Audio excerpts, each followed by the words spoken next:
Making it to the other side is not an easy thing to do at all. First thing that you have to do is realize where your own 2 feet are planted and look around to see what side of life you're on. The good, bad, beautiful, or ugly side can bring a lot of peculiar views to your vision. If you're on the good side of life, it can be rewarding. Everything that you put into your life, you can get back tenfold. You're probably receiving 80% good news, 20% bad news is denial, but it's really just delay. The bad side is putting in effort with no conviction or confidence, expecting the biggest return on work possible. Having the finest cut of entitlement that makes billionaire Nepo babies look humble at televised award shows. Then we have the ugly side, the side that's not cooler than the other side of the pillow, and darker than the dark side of the moon. This is a mirrored, time-capsuled pathway leading you down your impressive, impulsive decision-making journey that landed you on the ugly side of life. That side comes into play when you know the answer and the solution to the problem in question at hand, but you didn't even try to lift a finger to apply the answer or the solution. You put things off till tomorrow. You're always on time but never take pride in being early. And when things go wrong, you want people or the universe to forget it, but don't even have the decency to ask for forgiveness. Oh, the sweet decadence. The pleasure is guilty. That is why we take the guilt, but we don't make the trip. You turn down a date with destiny into dining with the devil, and death is the main course. All of you think it's a coping mechanism, but it's just a copying mechanism of pure insanity. Doing the same thing over and over and expecting a bigger and better result. Every solution has been done under the sun, but some haven't been tried as much as others. How are we struggling? But we're struggling for nothing. Something is always better than nothing, right? This is not a hero's story and how it's supposed to go. Shuffle the deck and cut it, because I can't deal with what's being dealt out. If you keep doing this half-hearted act long enough, the heroic story you thought you were acting out in your life will eventually reach a disappointing climax even before you get the opportunity to slay the dragon. Like every old heroic story, you slay the dragon, you get a long-haired virgin princess, and a pot of gold to go with it. But don't be fooled here. What I just talked about could be fool's gold, and a myth or a legend that will never be true. Now, that is the good side and a good time, even though it's not for a long time.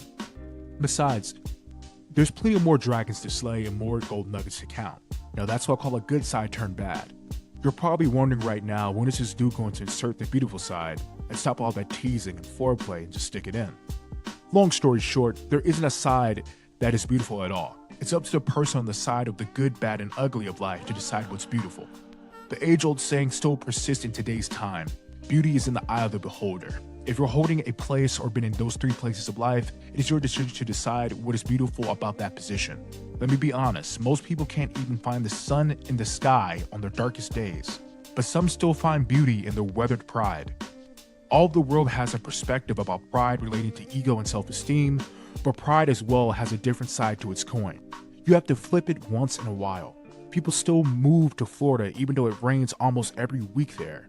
There must be pride in the beautiful rainbows that appear after the storm has gone.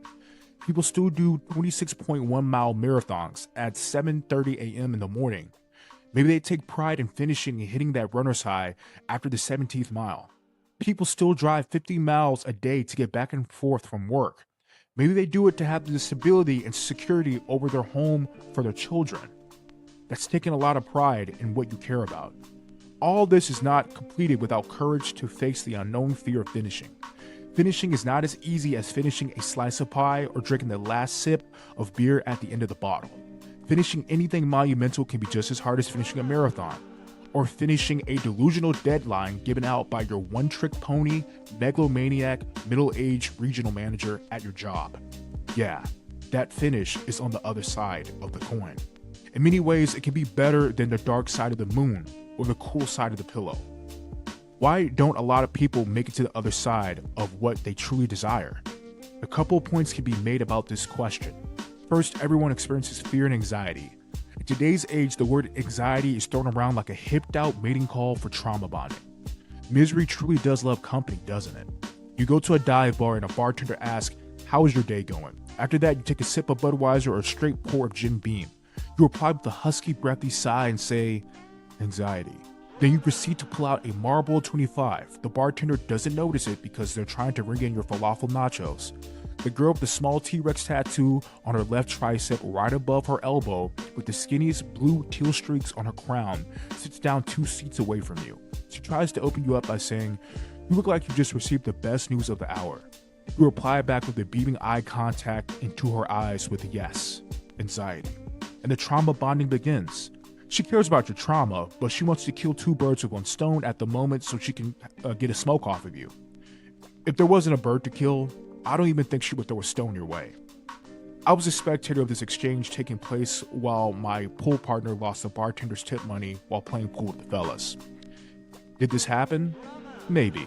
Who knows and who cares? But this anxiety, fear, trauma bonding thing is keeping us all from making it to the better sides of life. No, I'm not saying stop smoking Marlboro 25s, which is still an effective way to make friends. All I'm saying is the trauma bonding personality trait of wearing negativity on your sleeve. You have to take it off and go wash it.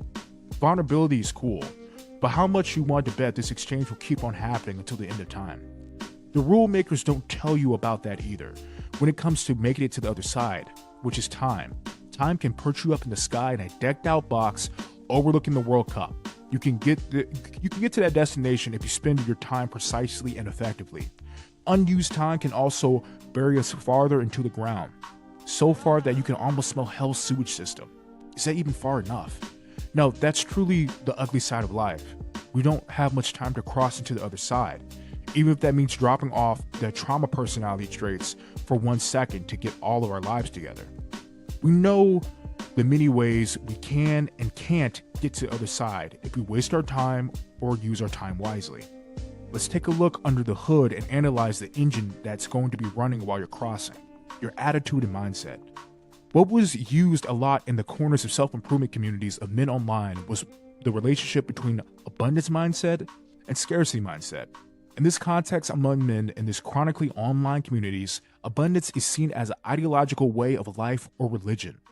That no matter what happens, even if all my options are stripped from me, I will still have something, because something is always better than nothing.